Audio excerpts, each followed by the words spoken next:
Hello, we're on the University of Waterloo North Campus where ENVS 200 students have been planting trees for a number of years.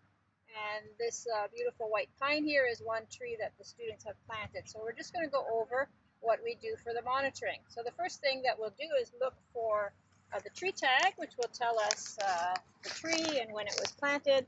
So there's a tree tag right here at the bottom. It says PWF 2013.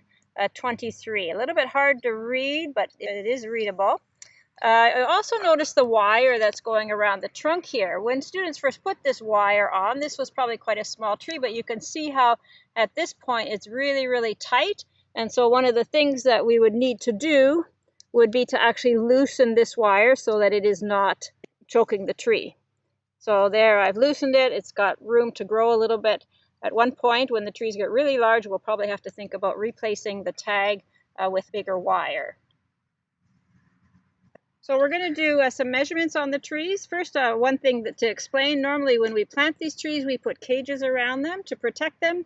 And at some point, those cages start to impede the actual growth of the tree. So in this white pine, we've already removed the cage. So this here is a caliper. This is what we're going to use to measure the diameter. So as you can see, we can slide this back and forth, and that will give us the diameter of the tree. So we're going to go with this white pine here close to the base of the tree, since that's what was measured originally. And you can see here, it looks like where the 0 lines up, it looks like this one is about 47 millimeters in diameter. Okay, so now I'm going to measure the height of the tree. You can see I can barely reach it here. So this tree is at about 1 meter and 86 centimeters, 1.86 meters. So the last thing we're going to do is just look at the overall health of the tree. So we're looking for things like evidence of browsing. But you can see with this tree, it really looks quite healthy. I don't see any insects or any browsing, so it's doing very well.